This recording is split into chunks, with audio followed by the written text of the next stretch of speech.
Hello, Susanna. Hello, Dahai. I'm delighted for this opportunity you've given us. Let's start with your upbringing. Oh, I was born in Shanghai. I'm from Shanghai and grew up in a modest household. But it was a three-generation family with grandparents, my parents, and even uncles living with us. So, there were 10 of us in one big household. It's not fair to say we were wealthy. I was the youngest in the family.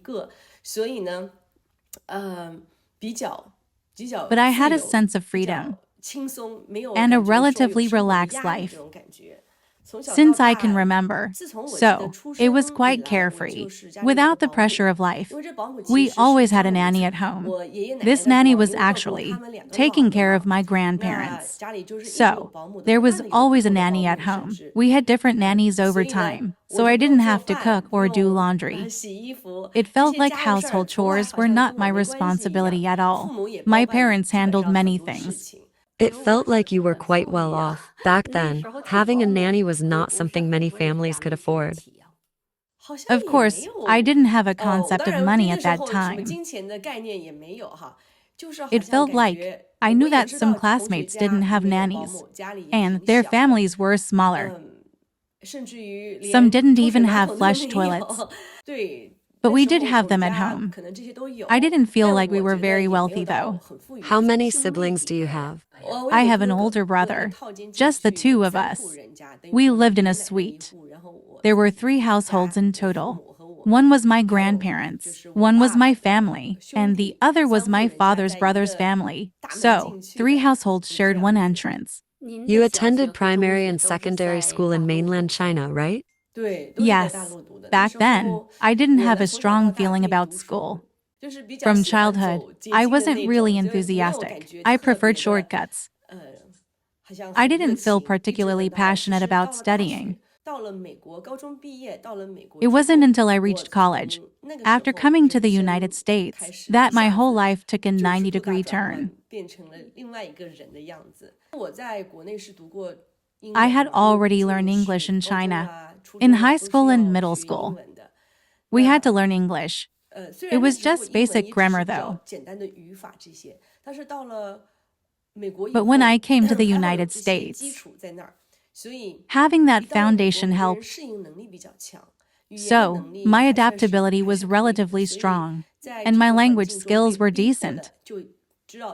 In that environment, I felt compelled to learn spoken English. I even dared to communicate with others, using conversational English. My parents came to the United States when they were already 50 years old. After immigrating to the United States, they essentially left behind all the achievements from their 50 years of life and started anew in the United States. At that time, they had no command of the language, and they were unfamiliar with the culture. So, they essentially started from scratch. They began with jobs, the kind of work Chinese people do in the United States.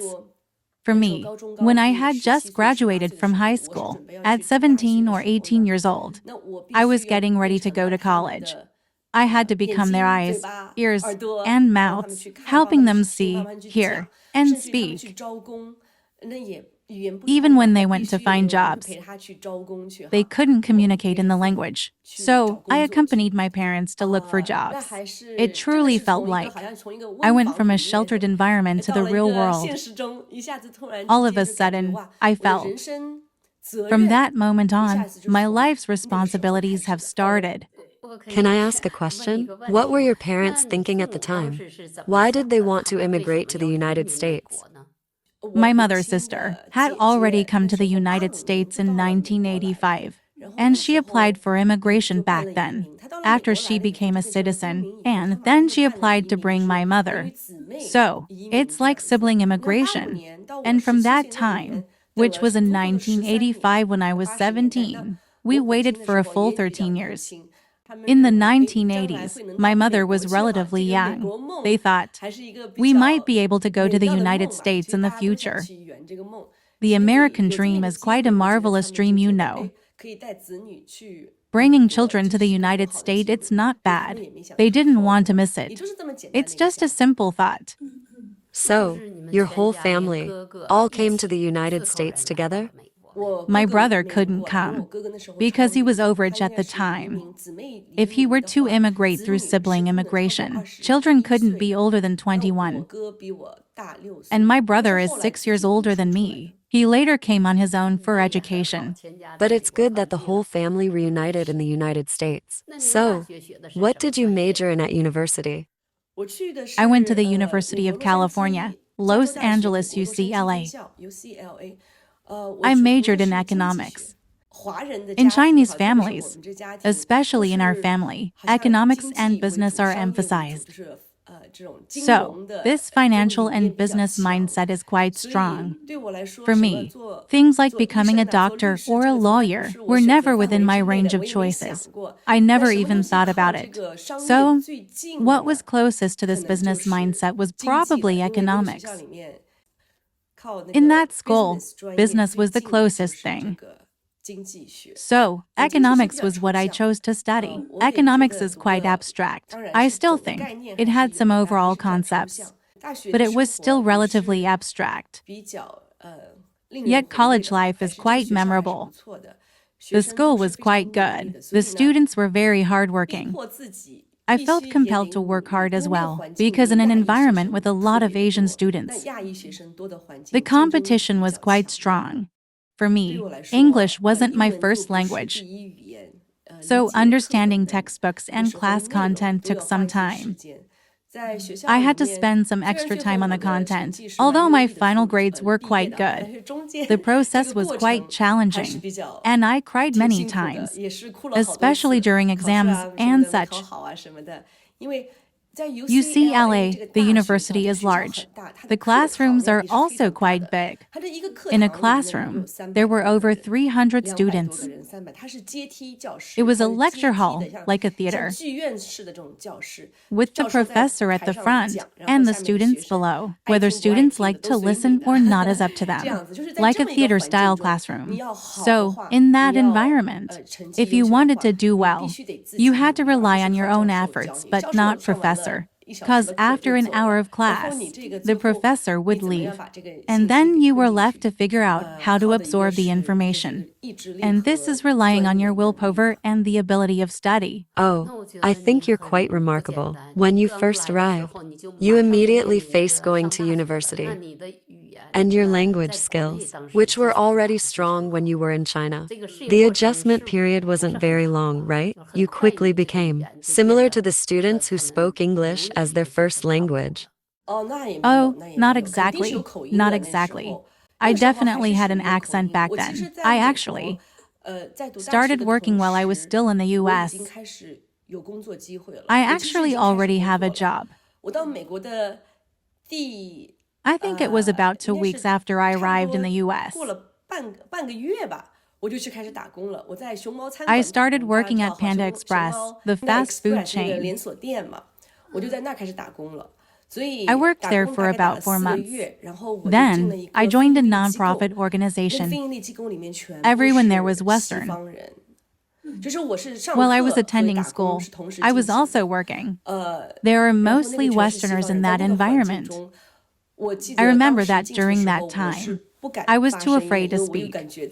I felt like I didn't know how to express myself. I would only respond with the simplest yes or no. Those Western people were very friendly to me. I felt like they had a significant impact on my life journey. The group of pure Westerners is friendly to me.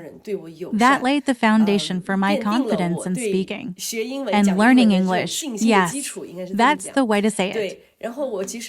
And actually, for a long time, they thought I was very introverted because I didn't speak.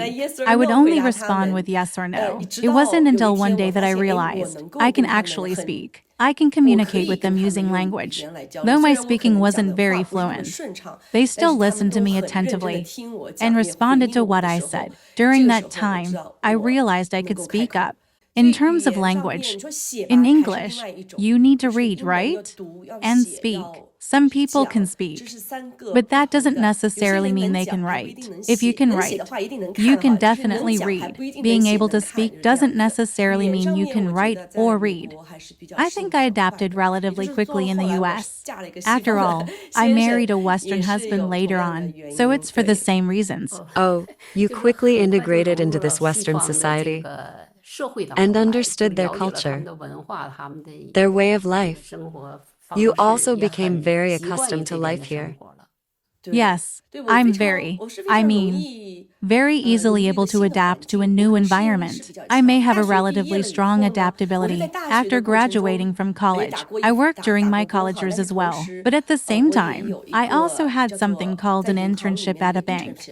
It was during the last years of college. I had this internship experience. In the last 2 years of college, I had something called an internship. What's it called in Chinese? Practice. Internship experience. I was at the bank. It was Citibank. At that time, it was at a branch. It's called a personal banker. It's the one who opens accounts for individuals, called a personal banker. During the summers of my third and fourth years of college, I was in San Francisco. Back in San Francisco, working at Citibank.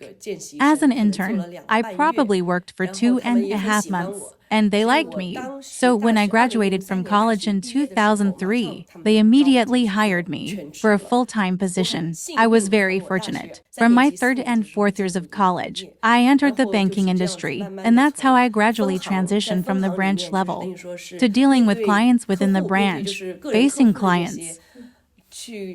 Then I moved on to private banking. Private banking is for high net worth individuals. It's for individuals with higher financial capabilities. This level is much higher. It's private banking. It's for clients with relatively high assets and income. It's for clients who have transitioned from being ordinary people to a higher level of financial capability. Their income, as well as their assets, must exceed a certain amount. This is called a business model. It's called private banking. It goes from consumer banking all the way to private banking. I spent about 10 to 12 years in the banking industry, between 10 and 12 years. And this banking job, does it align well with what you studied? Yes, it does. Yes, in theory, it does. I actually studied economics, so when I submitted my resume to the bank, they thought, oh, what you studied is related to finance. So they accepted it. At that time, the internship opportunity was quite interesting. They specifically targeted college students. They were looking for sophomores, juniors, and seniors, and they were college students, majoring in finance. So, the bank recruited, but they also had another company, and they specialized in recruiting students who write programs. They would specifically look for computer science students. I was more fortunate. After my internship ended, the US economy began to enter a recession. So, finding a job became particularly difficult, and opportunities for internships like that became very rare because many large companies were hiring fewer people, and internship opportunities like that became even scarcer. They would rather keep that money to hire full-time employees. So they might not necessarily look for a student and train them slowly. Is the job at the bank a lot of interesting? I don't know much about banking, actually. Actually, banking is a form of sales as well, because they have bank products. It depends on your position. In fact, the banking industry offers many opportunities. The bank is quite complex. The part one work on is primarily focused on sales. There are various bank products. Some products are specifically for smaller clients, like checking accounts and home loans. There are also insurance products and financial planning. All of these are different products within the banking industry. As a banker in the bank, the primary role is to recommend these products based on the different needs of customers or clients. And when it comes to larger clients, they have more significant financial capabilities. Their appetite is larger, so there are products tailored to their needs. I transitioned from consumer banking to private banking, and the products are different in private banking. Communication with clients is different as well. Because with larger clients, their financial capabilities are much stronger, and their needs are different. So, how you communicate with them? It's definitely a completely different way of communicating with regular clients in the branch. Of course, customer etiquette is very important, but there are many different ways and methods to interact with clients. So, I spent about 12 years in the banking industry, and in retrospect, it was quite interesting. If I think back now, it's about dealing with people, learning how to deal with different people. Just like in a branch, there would be all kinds of people. Coming in old, young, different needs, good and bad attitudes, and you had to know how to take care of them, make them happy. You would definitely encounter an angry customer. For some reason, it might not even be your fault, but they're upset because something went wrong with their account. And at that moment, they would sit in front of you, needing you to solve their problems. This process, actually, was a way of training my patience. Thinking back now, it really was like that, dealing with people, facing many difficulties every day, all of which were probably different. And you couldn't predict them. How to deal with these difficulties and solve these problems was a process of developing my patience. Back then, I hadn't practiced mindfulness. You mentioned earlier that you worked at a bank for 12 years. Did you transition to another industry after that, or? Well, after a while, I left the big corporation. Because I had become a mother, I wanted to spend more time with my child. Even at that time, I hoped to have my own business opportunity. I wanted to start my own business. So, I resigned and left the big bank. That's when I met a new friend. They introduced me to Falun Gong. Oh, that's when you started practicing, right? Can you tell us about how you began practicing Falun Gong? It's actually quite a serendipitous story. It's as if it was meant to be. It's a bit like destiny. You had to leave that 9-to-5 job in the big corporation to have the opportunity to encounter Falun Gong practitioners. That's really how it happened. When I left, I attended an event. This event was organized by a Chinese radio station. I rarely listened to Chinese radio, but I saw online that there was such an event, and I wanted to meet more people. Oh, what kind of event was this? This was an event hosted by Sound of Hope, a Chinese radio station. It was a community event. I attended it. I wanted to go and see what they were talking about. I wanted to get to know some new friends. In the banking industry, I learned one thing. I found it very crucial, and it has benefited me ever since. It's about how to interact with people, and it's also about networking. Entering a room full of complete strangers and being able to easily communicate and make friends from being strangers in the banking environment, because I had to get to know different people to find different clients. So I had to force myself to attend different events where I would inevitably encounter different people and strangers. How to deal with people, how to meet them, make friends, and then have business dealings. These were skills I learned in the banking industry. It's a kind of soft skill, a valuable skill. And because I had this skill, I wasn't afraid of strangers. So, when there was an opportunity to attend such an event, I was very happy because I wanted to broaden myself. There was an opportunity for a small business I was involved in at the time. I just entered that environment. And I felt that everyone was very enthusiastic, and the staff were also very enthusiastic. I met a friend there, and she talked to me about child education, teaching children Chinese and learning Chinese characters. She shared some of her experiences with me, how she, as a mother, taught her child Chinese. what software she used, what online videos she used to teach her child. I found the information she gave me very fresh, and her perspective was unique. It wasn't like the similar things I heard in other big environments. Her way of communicating was also interesting. Among friends, at that time, they usually talked about houses, real estate, right? Your job, what kind of handbag to buy, these very worldly things. But when she communicated with me, there was none of this content at all. She even talked to me about the universe, very high-level stuff. Now I can relate it to concrete things. But at that time, I just felt, wow, this person is interesting. I really want to get to know her. I invited her to my home. And then, well, it turns out she is a Falun Gong practitioner who has been practicing for 16 years. She told me that her father used to practice Falun Gong in China because he had cancer and started practicing Falun Gong. The cancer, in a very short time. The doctors had said that her father might only have 3 to 6 months to live. But because her father went to the park to watch others practice and decided to practice himself, his cancer cells suddenly disappeared within a very short time.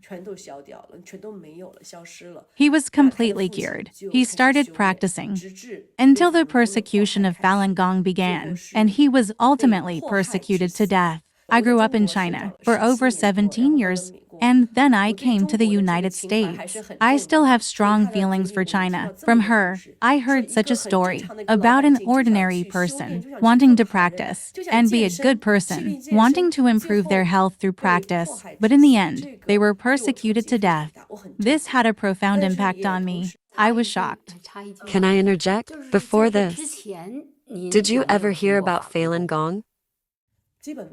Not really. I remember when I was a child, before coming to the United States, my father was actually very interested in Qigong. When I was young, I often heard people talking about practicing this method or that method in the 1990s. They often mentioned practicing these exercises. But I was still young, so I didn't pay much attention to what the adults were talking about. I only knew that at that time. I often saw people in the park practicing various exercises, but the concept of Falun Gong was very limited at that time. I only remember that my father once brought back a book that had Falun Gong written on it. I had flipped through it, and it had illustrations of the exercises that Falun Gong's founder drew. But at that time, it was just a concept like, oh, another exercise. I didn't really delve into it. It was like, what's this practice? But at that time, I was busy with the college entrance exams, so I didn't pay attention to this matter. It wasn't until I really began practicing and studying the Fa that I remembered, oh, I actually had this experience before. I realized that at that time, I had already had a predestined relationship with it when I flipped through that Falun Gong book. Did you start getting involved after that? No, not at all. I was just amazed. So I went online to read some information. Because of that friend, she told me where I could find more. At that time, I hadn't officially started practicing, but I remember very clearly one time, lying in bed, I was browsing minghua.org. I was reading stories on there, and when I saw one, I remember a young couple. They even had wedding photos, a particularly beautiful girl, very young, because on the mainland of China, they were distributing truth clarification CDs, and they were arrested by the public security. Both the husband and wife were arrested. I was lying in bed reading this story. I felt it was so far removed from my reality, just so far from the China I remembered from the past. It felt very distant. The more I read, the more unbelievable it seemed. But at the same time, in my heart, there was curiosity and desire. These people faced such a cruel environment, such persecution, yet they still firmly believed in their cultivation. I found it very interesting. Why? What made them so strong and determined? Well, my upbringing was such that if there was anything awkward, my parents, who told me not to get involved, don't confront the government, don't talk about anything related to the government in public. So, in general, when I encountered government-related matters, I would avoid them and not say anything about them. I had no opinions to express either. At the same time, this friend often came to visit me every 3 or 4 weeks. She would call me and ask how I was doing lately, if I wanted to communicate and exchange ideas. Bring your child along. At that time, I still wanted to learn from her how to educate my child using that method. Each time she came to see me, I would go. She slowly explained to me what Falun Gong was, what cultivation was all about.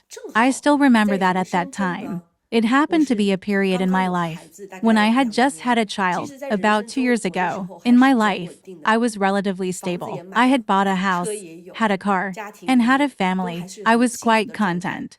But during that time, I remember going to church because for some reason, I felt like I had everything.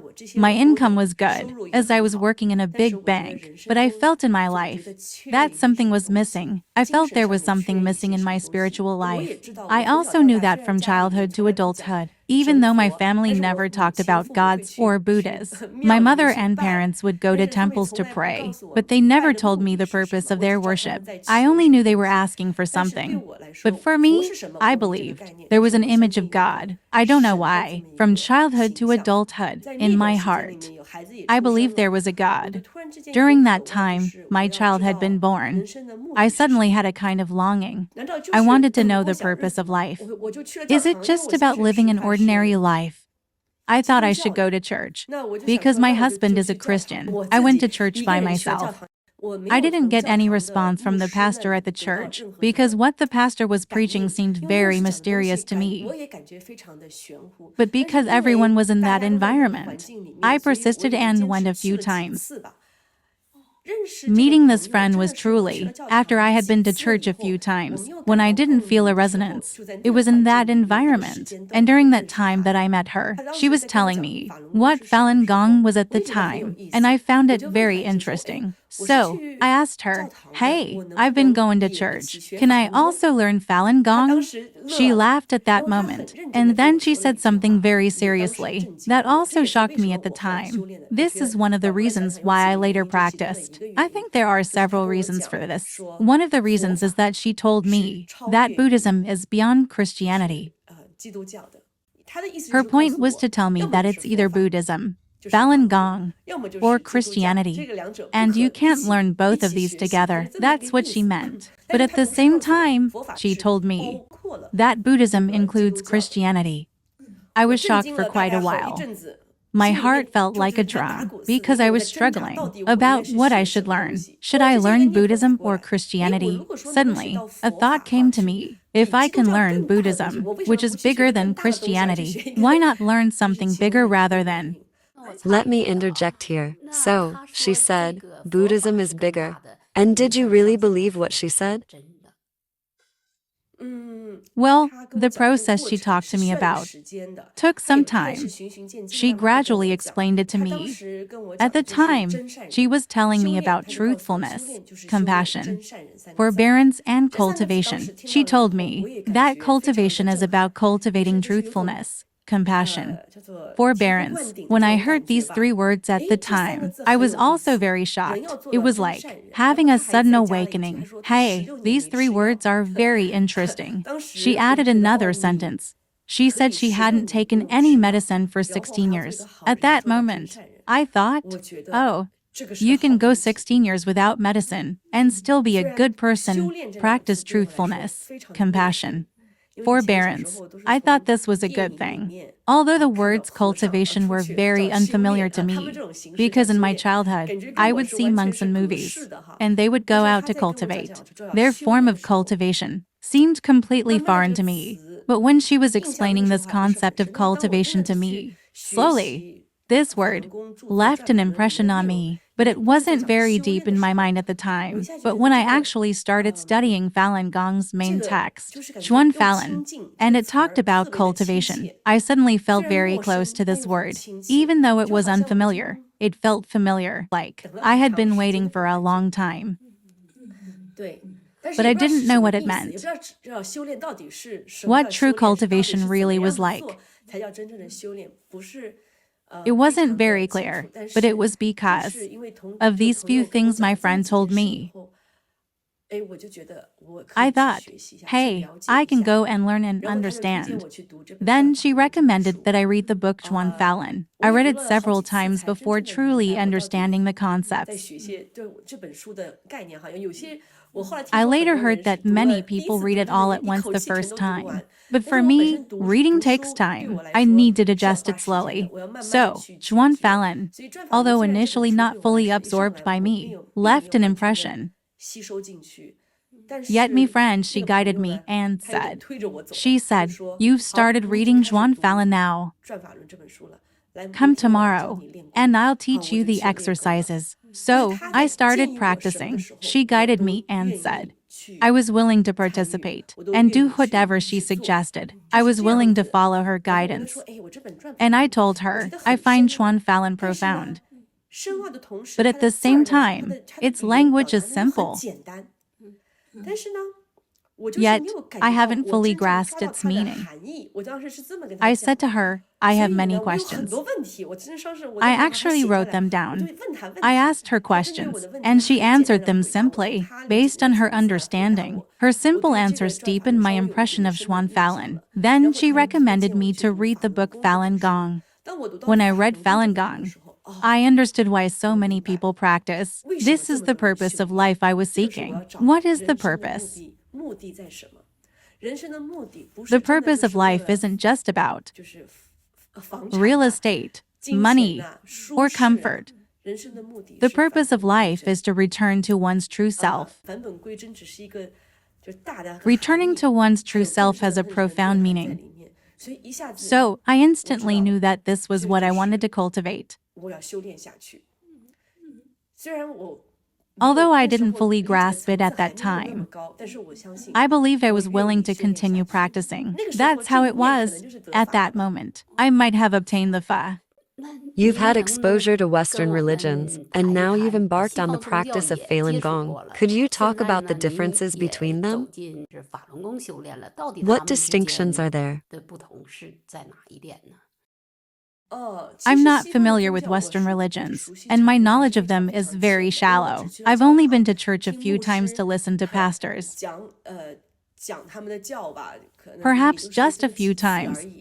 And it was a vague understanding. It felt like the content they talked about didn't really strike a chord in my heart. They taught being good and doing good things, but there wasn't a true guiding principle to let you know why you should refrain from doing it.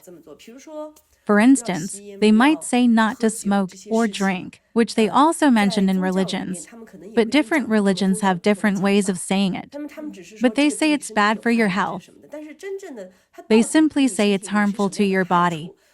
But they don't really explain why. In the point of, I don't want to do it from the bottom of my heart. Or just you telling me not to do it. In Falun Gong's teachings, it directly addresses the heart. It tells you that something is bad, but once you truly understand the principle, you no longer wish to do it from the bottom of your heart. I think this is a significant difference between religion and Falun Gong.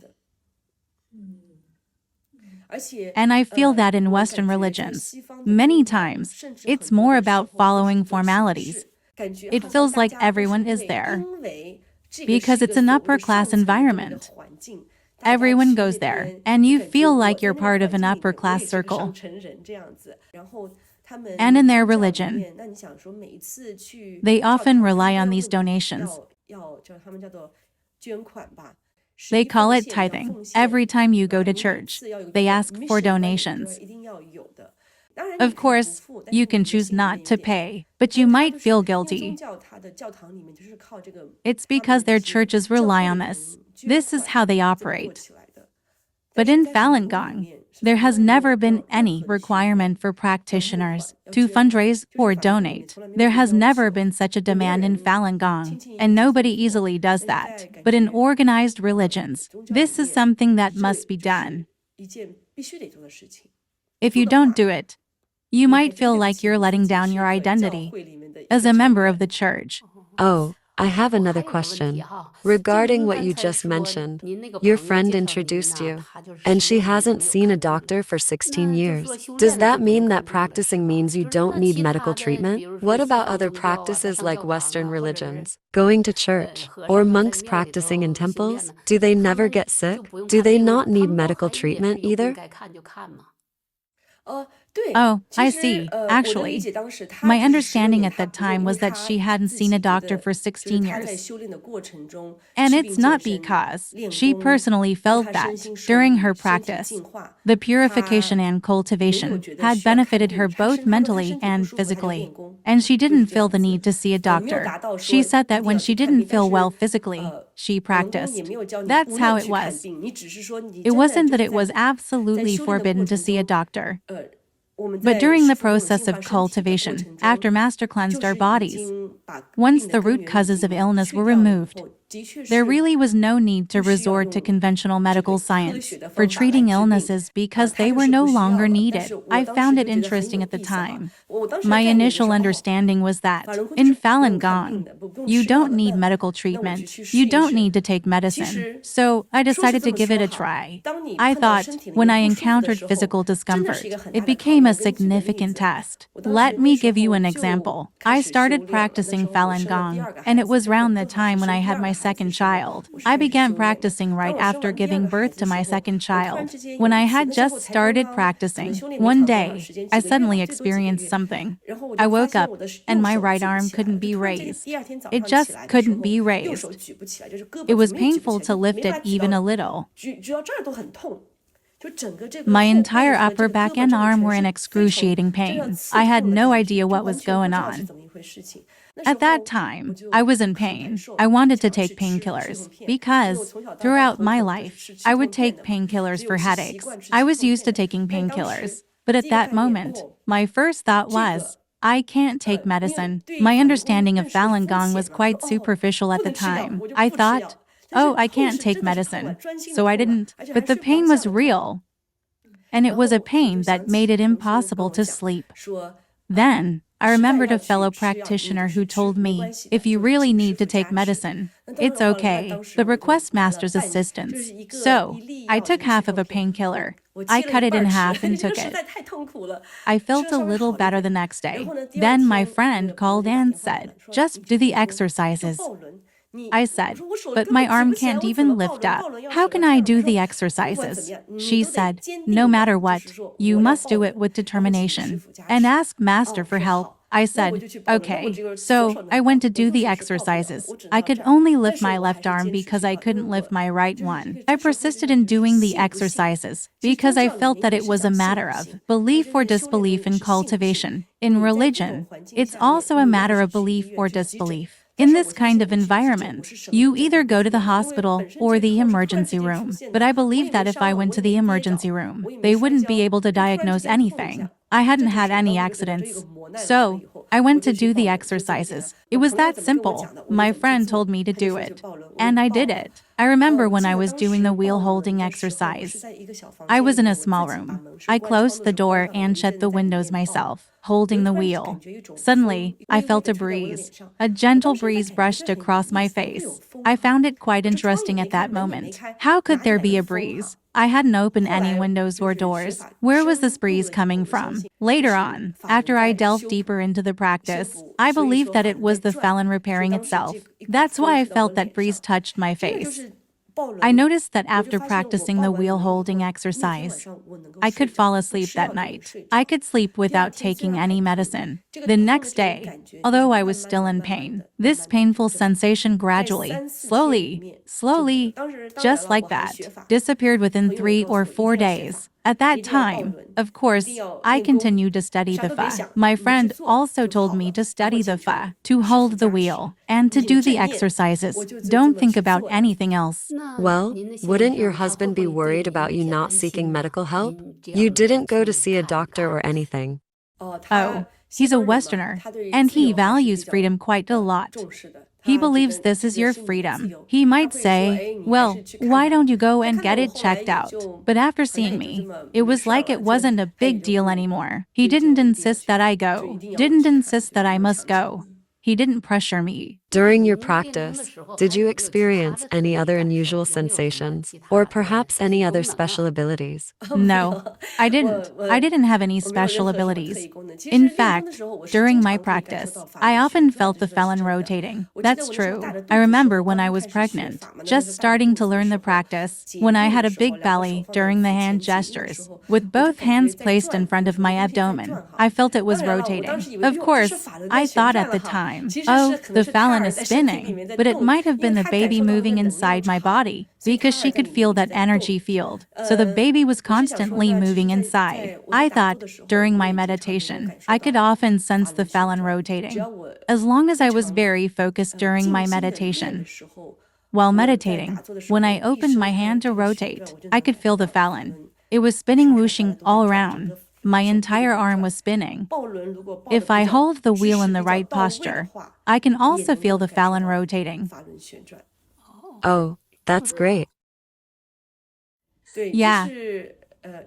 Of course, it's not like this every time. It really depends on your state and whether your mind is calm at that time. Well, you mentioned earlier that your husband is a Christian, right? What are his thoughts on your faith? Does he support it? You asked if he supports it. He definitely doesn't support it. Either he don't understand it. He doesn't really understand Chinese culture. I wouldn't say he understands it very well. But he respects your freedom to choose. He respects your freedom.